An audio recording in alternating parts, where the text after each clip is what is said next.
नमस्कार मंडळी, मी नेहाज महाराष्ट्र ब्लॉग्समध्ये तुमचं सर्वांचं स्वागत करते। आज आपल्याला आहे रवा बेसन लाडूची ऑर्डर।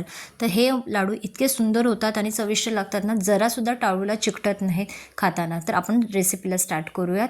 तर इथे ना मी 3 आता जे तुम्हाला व्हिडिओमध्ये बघताय त्या वाटीने 3 वाटी बेसन घेतलेलं आहे, थोडंसं तूप टाकलेलं आहे आणि आपल्याला पहिले ना सुरुवातीचे 7 ते 8 मिनिटांना आपल्याला कोरडंच बेसन भाजून घ्यायचं आहे आणि त्यानंतर आपल्याला थोडं थोडं तूप टाकून असं मस्तपैकी बेसन भाजून घ्यायचं आहे। तर आता हे एवढं जे बेसन भाजायला मला 40 मिनटं लागलेली आहेत। तर आता अशा प्रकारे आता 40 मिनटानंतर मी याच्यामध्ये बारीक रवा ॲड केलेला आहे।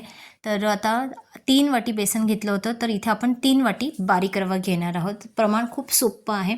तर रवासुद्धा आपल्याला मस्तपैकी मिक्स करायचा आहे। रवासुद्धा आपण टाकल्यानंतर आपल्याला जर तुपाची आवश्यकता लागली तर तूप इथे ॲड करून आपल्याला रवा पण बेसनाबरोबर मस्तपैकी भाजून घ्यायचं आहे। खरपूस त्याचा कलर बदलेपर्यंत, तपकिरी रंग येईस्तोवर आपल्याला जे बेसन आहे ते व्यवस्थित भाजून घ्यायचं। तुम्ही बघू शकता आता चेंज झालेला आहे कलर याचा व्यवस्थितपणे।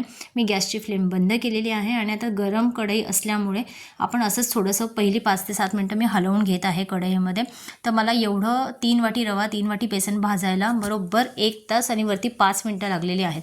तर आता अशा प्रकारे आता आपण ते मिश्रण गार करायला ठेवलेलं आहे आणि इथे ना पिठी साखर मी आणली होती, रेडीमेड आणली होती ही पिठी साखर मी बाजारातून। तर आता पिठी साखरनं चाळून घेणार आहोत, कारण ना काय होतं पिठी साखरेचे ना कधी कधी गुठळा राहतात, ते आता जाड खडे किंवा राहू नयेत किंवा गुठळ्या राहू नयेत ना, म्हणून आपण मस्तपैकी पिठी साखर चाळून घ्यायची आणि मग त्यानंतर गार झाल्यानंतर आपण आता हे जे बेसन आणि रव्याचं मिश्रण आहे ते मिक्स करून घ्यायचं।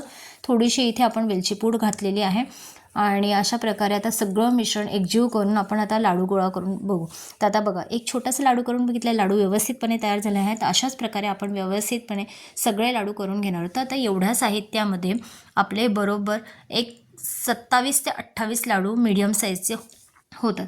तर आता अशा प्रकारे आपल्याला ड्रायफ्रूट जे लावायचे आहेत ते तुम्ही इथे लावू शकता। अशा प्रकारे माझे सर्व लाडू वळून तयार झालेले आहेत आणि थंड झाल्यानंतर आपल्याला ते प्लास्टिकच्या कंटेनरमध्ये किंवा डब्यामध्ये भरून ठेवायचे आहे। तर आजचा हा रवा बेसन लाडूचा व्हिडिओ तुम्हाला कसा वाटला मला नक्की कमेंट करून सांगा। व्हिडिओ आवडल्यास लाईक करा, चॅनलला नवीन असाल तर सबस्क्राईब करा। भेटूयात पुढच्या भागात, तोपर्यंत बाय बाय।